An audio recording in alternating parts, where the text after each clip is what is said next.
Hello guys. Hello and welcome to my YouTube channel. My name is Khyati Jain, your friend and your mentor for preparation of UPSC as well as MPPSC. So today we are going to talk about the history from Tamil Nadu boards. Many of you might have questions, or many of you wanted to read Tamil Nadu boards, or you wanted summary of Tamil Nadu boards book, which is of history of 11th class. So today I am making a lesson on the first topic, which is India, geographical features and their impact on history, which is the first chapter of Tamil Nadu boards. So I welcome you all, and let's get started with our topic. So here we are going to study about the geographical features, then the first geographical feature, which is Himalaya and its impact over the history of India. See, हम यहाँ पे क्या पढ़ने वाले हैं? हम यहाँ पे हिस्ट्री पढ़ने वाले हैं इंडिया की, बट उसमें हम सबसे पहले देखने वाले हैं कि जो जोग्राफिकल फीचर्स हैं उनका क्या इम्पैक्ट था इंडिया की हिस्ट्री पे. ठीक है. Then the third thing which we are going to study in this lesson is about the Gangetic Plains and its role. Okay, so let's get started with our content. See, first thing which you need to know is what is history. ठीक है. सबसे पहले तो यार history क्या है, या फिर हिस्ट्री हम किस बेसिस पे पढ़ते हैं. So see, according to Tamil Nadu boards, history has two eyes. मतलब हिस्ट्री को आप दो वे से पढ़ सकते हैं. The first one is the chronology and the other one is geography. अब chronology means what? See, chronology से यहाँ हम बोल रहे हैं कि जो भी इवेंट्स हुए हैं in a systematic manner, so we can see history according to them, या फिर we can analyse the history according to the chronology, और we can analyse the history according to geography of that particular region. मतलब किसी एक particular reason की क्या geography थी, उसके बेसिस पे उस रीजन की हिस्ट्री जानी जा सकती है. अब देखो, इंडिया ये एक बहुत बड़ा जोग्राफिकल लैंड मास है, या फिर it is a big land mass as you all know. And यहाँ पे कुछ कुछ जोग्राफिकल फीचर्स प्रेजेंट है, सच एज हिमालयाज हो गए, देन डिकन प्लेट्यू हो गया हमारा, देन उसके अलावा आपका जो डेजर्ट एरिया है वो हो गया. तो ये कुछ कुछ जोग्राफिकल फीचर्स जो हैं, दे keep on influencing the history, या फिर they keep on molding the history of that particular region. Okay, see, the country's geography largely determines its historical events. As I said कि जो कंट्री की geography है वो बहुत ज़्यादा डिटरमाइन करती है, या फिर बहुत ज़्यादा इन्फ्लुएंस करती है उसकी हिस्टोरिकल इवेंट्स को, या फिर उसकी हिस्ट्री क्या होगी. ठीक है. The history of India is also influenced by it's geography. The Indian subcontinent is a well defined geographical unit. अब एज आई सेड कि India has varied geographical features, right. अब जो हिस्ट्री है इंडिया की वो बहुत ज़्यादा इन्फ्लुएंस है, वो भी काफ़ी ज़्यादा इन्फ्लुएंस्ड है by the geography of India. So here we are saying that जो इंडिया की हिस्ट्री है, it is well defined by its geographical features, या फिर जो इंडिया है specifically, it is well defined as subcontinent. And यहाँ पर बहुत सारे जोग्राफिकल फीचर्स प्रेजेंट है. इसकी वजह से यहाँ की हिस्ट्री जो है उनकी वजह से इन्फ्लुएंस हो रही है. ठीक है. अब see, we are talking here about the Indian subcontinent. Now, what does Indian subcontinent mean? If you know, then you can write it down in the comment section. Or see, I'll tell you what is the Indian subcontinent थी. Indian subcontinent जो है ना, इसमें mainly 5 countries आती हैं. See, first one is the Pakistan, and then उसके बाद इधर आ रहा है हमारा नेपाल, फिर भूटान, देन उसके बाद इधर आ रहा है बांग्लादेश, है ना, and India. So these regions, या फिर these countries comprises of the Indian subcontinent. ठीक है. तो ये हमारा इंडियन सबकॉन्टिनेंट हो गया. अब आप देखते हैं, आप अगर इन्वेडर्स के बारे में पढ़ेंगे कि जो इंडो आर्यंस आए थे, पार्थियंस आए थे, so they came somewhat from this route only. ठीक है. एंड वी नो यहाँ पर कौन सा रिवर प्रेजेंट है. Indus river is present over this region. ठीक है. So there was an influence of somewhat of Indus River, as well as few mountain ranges are also present over this region. ठीक है. मतलब ये वाला जो एरिया है स्पेसिफिकली, यहाँ से वो इन्वेडर्स आए, यहाँ पर आपको कुछ कुछ पासेस देखने को मिल जाएंगे कि जो कि हिमालयाज में प्रेजेंट है, एंड उन पासेस की वजह से it became a passage for the invaders to come inside India, ठीक है। And here we talked about the Indian subcontinent. Now let's move to our another slide which is, see, now we set that India की geography के बारे में बात कर रहे हैं। So according to geographical point of view we have divided India into three main regions या फिर three major regions. The first one is the Himalayas. As you can see Himalayas run from north towards the east, ठीक है। West and north से east तक ये Himalayas present है हमारे। फिर उसके बाद the Indo Gangetic plain, this one is the Indo Gangetic plains which is influenced by three rivers mainly Indus, Ganges and the Brahmaputra river, ठीक है। उसके बाद हम सदर्न पेनिनसुला की बात करते हैं, दिस वाला region, okay. So this one is our southern peninsula. Apart from this, if we talk more about the geographical features, so India has been divided into few more geographical features such as the eastern ghats, western ghats, or you can summarize them as the coastal plains. Then उसके अलावा are the island groups, ठीक है, such as the Andaman and Nicobar, उसके अलावा Lakshadweep. So here we are mainly talking about the three main important regions या फिर three major regions, okay. So those are Himalayas, then Indo-Gangetic Plains and the Southern Peninsula. So first we are going to study about the Himalayas. अब as you all know, Himalayas are situated to the north. सी, ये northern area है India का, है ना। यहाँ पर आपके Himalayas जो है they are situated over here and they run from north west, यहाँ से लेकर के नॉर्थ ईस्ट तक ये एक्सटेंड होते हैं, ठीक है।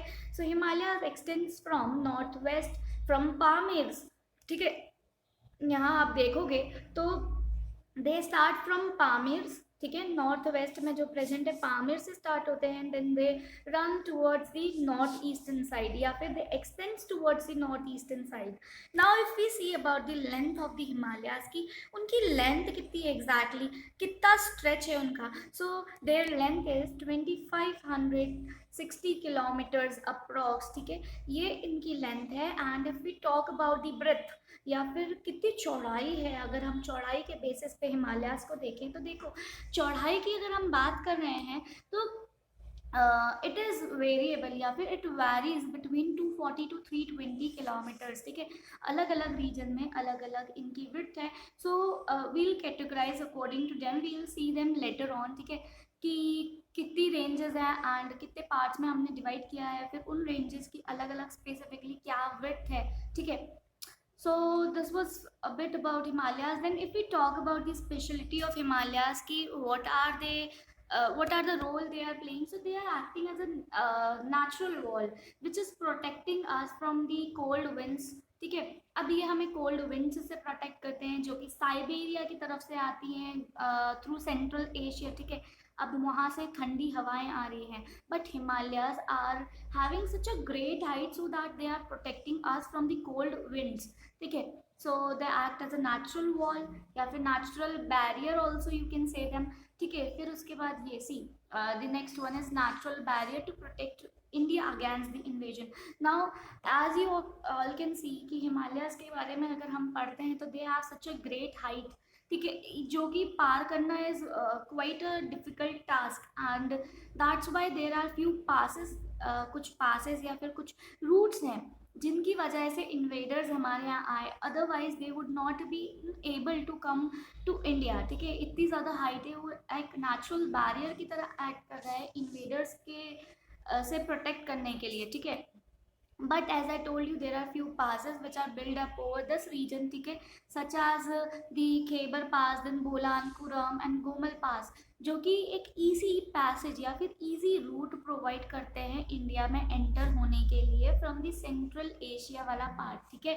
So see, but the passes in the northwest mountains such as the Khyber, Bolan, then Kuram and Gomal provide easy routes between India and Central Asia, as I said it earlier only.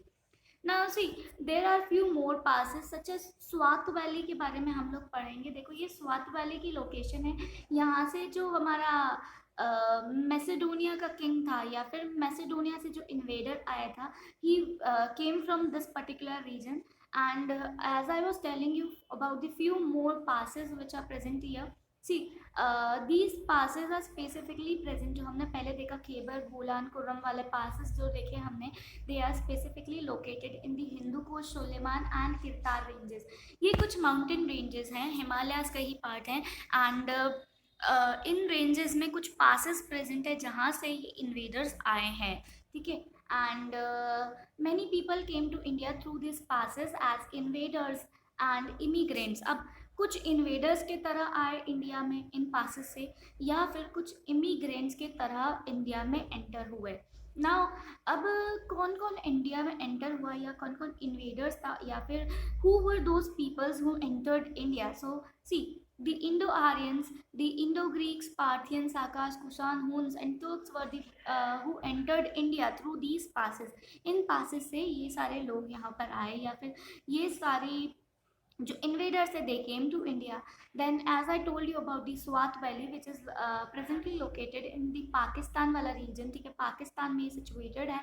So Swat Valley जो है यहाँ ये एक important trade route बन गया था. And जो Alexander था मैसेडोनिया का, he came from this particular route. Okay, and wait a second.